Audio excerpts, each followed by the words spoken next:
Un día cualquiera en la ciudad de Madrid.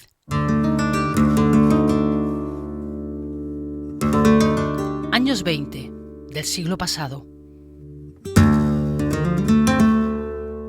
Margarita Manso, Maruja Mayo, Salvador Dalí y Federico García Lorca dan un paseo por la Puerta del Sol. En su actitud hay algo que llama poderosamente la atención. Ninguno, ninguna, lleva sombrero. Sin lugar a dudas, en los últimos años, uno de los aspectos más interesantes ha sido la revisión de la fotografía de la generación del 27, en muchos aspectos, pero sobre todo la incorporación de las mujeres, porque las mujeres estaban allí. Había muchísimas mujeres en la generación del 27, creadoras, ¿no? Esto que ahora llamamos las sin sombrero, ¿no? Por el gesto que tuvieron ellas de absolutamente revolucionario, ¿no? De desprenderse de una prenda femenina, ¿no? Femenina y además burguesa, que era lo importante, ¿no? Yo creo que sin lugar a dudas ha sido muy revelador porque nos ha traído a la palestra todas esas mujeres que estaban allí: María Teresa León, Concha Méndez, Luisa Carné, Mata Donato, que era una estupenda periodista, en fin, una serie de mujeres que formaban parte de ese ambiente literario, ¿no? Literario y también artístico. Maruja Mayo, por ejemplo, o Rosa García Ascot, que era pianista, es decir, ellas estaban ahí, y yo creo que esa ha sido de las cosas más interesantes de la aportación de la investigación en los últimos años. El acto de rebeldía se estaba produciendo. Ya no iban a taparse la cabeza, el órgano que nos permite pensar por nosotros mismos. La reacción de los más intransigentes no se hizo esperar. Les apedrearon, llamándoles de todo. En 1932, el escritor Ramón Gómez de la Serna lo vio clarísimo. El sinsombrerismo es el final de una época, como lo fue de otra el acto de quitarse las pelucas blancas. Ellas no se quedaron ahí, sino que reivindicaron el papel que la vida les había asignado.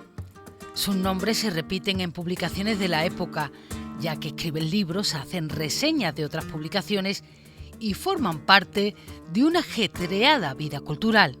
Las mujeres han desarrollado su tarea literaria, pero no se han visibilizado, no salen en las fotos. Salen en las fotos de las tertulias, de las cenas, pero en las fotos de la generación del 27, que se hizo en Sevilla en diciembre de 1927, no había ninguna mujer en la foto. Pero luego ya hemos descubierto que estaban las sin sombrero, que había muchísimas mujeres escribiendo.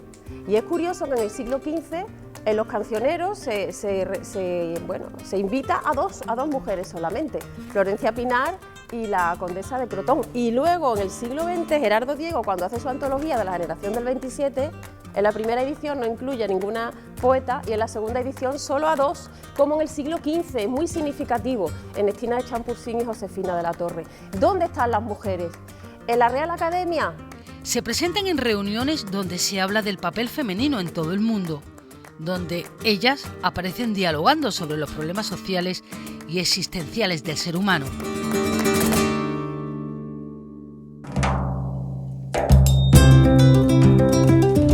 No se trata de un feminismo radical, se trata, como decía Clara Campoamor, de un feminismo que es humanismo, es una razón humana, es una razón de humanidad.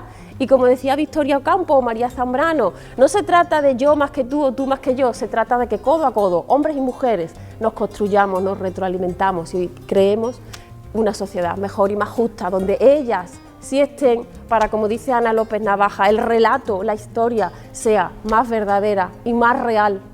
Demuestran una personalidad tan fuerte que las lleva a situarse al mismo nivel que los hombres. Un grupo de mujeres que les acompañaban y que también eran literatas, que también creaban opinión pública, que generaban prensa, que se movían en esos entornos, que el que estemos ahora hablando de ello y tratando de ello y dándole su lugar es profundamente interesante, claro. Cobran gran importancia en el Madrid de su época, donde se verán en la residencia de señoritas, la residencia de estudiantes, el Lyceum Club Femenino o la Asociación Universitaria Femenina. Los grupos de mujeres que se formaron ahí tendrán una repercusión que no se verá correspondida como se merece. Hay una mujer, Mercedes Formica, que es de Cádiz y estudió en la Universidad de Sevilla Derecho, de las primeras mujeres abogadas y que estudió en la Universidad de Derecho. Ella crea la ley Reformica. Esta ley para cuando las mujeres se separan de los hombres, mujeres amas de casa dedicadas toda su vida al hogar, pues tengan una casa y un hogar y una paga. Eso, que es tan obvio y evidente, lo consiguió Mercedes Formica, que además tiene memorias, diarios, y es una mujer, me parece importante desde el punto de vista literario, pero también social y bueno. Y luego Zenobia Camprubí Aymar no es propiamente andaluza, pero es andaluza universal, como su marido Juan Ramón Jiménez. Zenobia está en la primera mitad del siglo XX capitaneando todos los movimientos sociales, culturales, intelectuales y feministas del momento. Ella está en el voto de la mujer, porque hasta el 33 no votan las mujeres, hasta 1910 no van a la universidad. Ella ha estudiado en los Estados Unidos. Solo las mujeres que han estudiado fuera traen la modernidad a España. María Maeztu, la fundadora de la residencia de señoritas, y Zenobia, que ha estudiado también en los Estados Unidos. Vienen a traer esa modernidad, por ejemplo, fundando el Liceum Club, donde es un club donde están las mujeres que van a recibir pues conferencias y que van a recibir formación. Y en ese Liceum Club destaca Carmen Baroja, que dice: oye, que mis hermanos Ricardo y Pío hacen todo lo que quieren, pero yo pongo las flores, el micrófono, si lo hubiera en la época, y qué más, y el vaso de agua al conferenciante, pero me tengo que ir a mi casa a prepararle la cena a mi marido, a quien además le gusta cenar temprano. María Zambrano, 1904-1991. Tras un largo exilio, ganó el Premio Cervantes en 1988, siendo la primera mujer en ostentar tal distinción. Se dedicó, sobre todo, al mundo del ensayo y la filosofía. María Zambrano me ha aportado sobre todo una valentía brutal a la hora de ¿cómo te diría? A la hora de internarse en los claros del bosque. Es decir, hay un ejercicio en ella muy valiente de introspección, y su planteamiento filosófico es un planteamiento filosófico que va más allá, bastante más allá de lo que se estaba haciendo en ese momento. Creo que incluso puede conectar con cierta visión que ahora yo encuentro en la orientalidad, por ejemplo, y eso lo estaba haciendo María Zambrano, y lo estaba haciendo desde una sensibilidad que, no sé, yo creo, tengo una de mis hipótesis es que tiene que ver con su feminidad también, con su forma de ser mujer.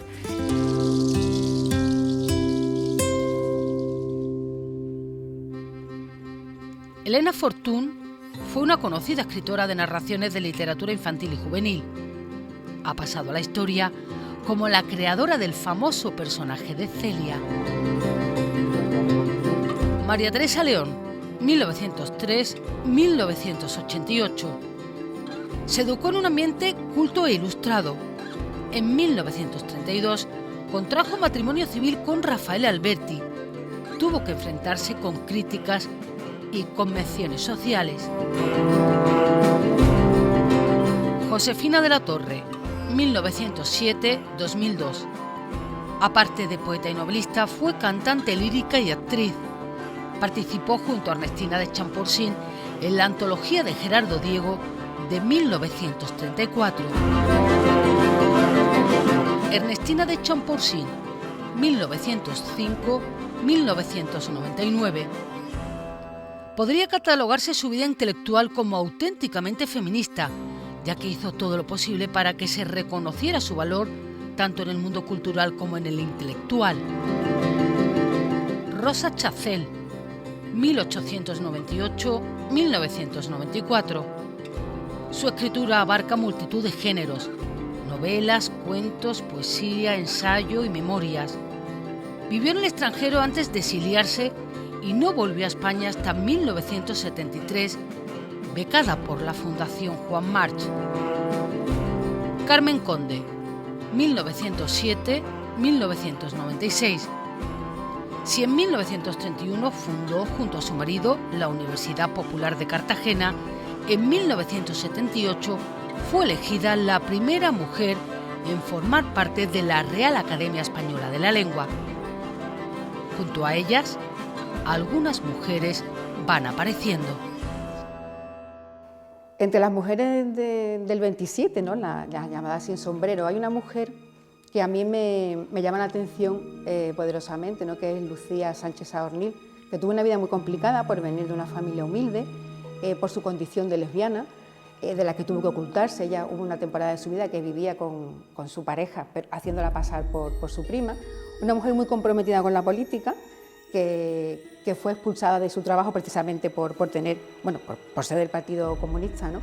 Y que incluso también tuvo en alguna determinada época de su vida que firmar con un seudónimo masculino que ella se inventó, Luciano San de Saor, ¿no? Jugando con su nombre. Una mujer que es muy poco conocida, muy poco tenida en cuenta, y hay que pensar que ella publicó en las mejores revistas del ultraísmo, ¿no? La revista Grecia o en El Quijote, ¿no? Y en cambio, pues, yo creo que pasa muy desapercibida. Concha Méndez fue una escritora muy superior a su tiempo. Tuvo una relación con Luis Buñuel y se casó con el poeta Manuel Altolaguirre. Tuvo contactos con el teatro y el cine, y en su casa de Coyoacán, México, murió el poeta Luis Cernuda. María Lejárraga es otra escritora que, sin ser andaluza, es una escritora representativa. Ella escribe, pero firma a su marido, Gregorio Martínez Sierra. Es una representante de lo que está sucediendo en España. Ella sabe que no va a ganar dinero firmando con una mujer, que no va a resultar creíble, que en su casa tampoco la apoyan y además ella quiere ganar dinero. ¿Qué hace? Que firma los libros su marido. Cuando él muere, habla ella, Gregorio y yo, que se ha publicado ese libro. Concha Méndez, en su casa eran muchos hermanos, y decía, bueno, ¿qué queréis ser de mayor? Y decía Concha Méndez, yo quiero ser piloto, o quiero ser atleta, quiero ser escritora. Y le decían a Concha Méndez, las niñas no son nada. Y por lo visto esto más coraje le daba y más ímpetu ponía ella en llegar a donde estaba, porque al lado de Manuel Altolaguirre estaba Concha Méndez, al lado de Rafael Alberti estaba María Teresa León, y así sucesivamente muchos hombres y mujeres, Menéndez Pidal, María Goiri, y ahora está el efecto Matilda, Einstein y su mujer, porque Marie Curie estaba, Pierre y Marie Curie, y así todas las parejas importantes que han hecho posible que la historia avance, ¿no? De Concha Méndez son fundamentales sus memorias. Concha Méndez, y yo aconsejo mucho no solo leer su poesía, que es estupenda, también sus memorias, las memorias habladas, ¿no? Las memorias habladas te desvelan mucho las dificultades de la mujer creadora, ¿no? Porque es curioso que ella desde muy pequeña quería ser alguien, ¿no? Ella quería ser capitana de barco, por ejemplo, ¿no? Y entonces hay una anécdota muy curiosa, ¿no? Que bueno, un amigo de su padre les preguntaba a los hermanos qué querían ser de mayor, y ella estaba deseando de decir lo que ella quería ser, que era capitana de barco, ¿no? Pero cuando llegó a ella no le preguntaron, y entonces le dijo al señor, ¿por qué no me pregunta qué quiero ser de mayor? Y le dijo el señor, es que las niñas no son nada, y eso se le quedó grabado a ella para siempre. Ella, además de poeta, era impresora, o sea, hace una labor estupenda con su marido, con Manuel Altolaguirre, publicando todas esas revistas del 27, ¿no? Y es curioso que ya en su exilio, cuando termina en México, su nieta siempre decía que venían a preguntar por Manuel Altolaguirre, es decir, su esposo, por Luis Cernuda, su gran amigo, porque Cernuda murió en su casa, pero nadie venía preguntando por ella. Entonces yo creo que ese ha sido de los aspectos, de los episodios de justicia poética más luminosos de los últimos años. Paralelamente surgieron las mujeres llamadas Sin Amo, un grupo muy característico y muy poco conocido. Surgieron una serie de escritoras que el año pasado apareció un ensayo sobre ellas, las Sin Amo, que fueron unas mujeres de la corriente libertaria, anarquista, que escribieron novelas, y escribían novelas para difusión popular. Entonces, todas estas mujeres, que tenían además de una condición, de que eran conscientes de su condición de mujer, tenían una consciencia de género, también tenían una consciencia de clase, ¿no?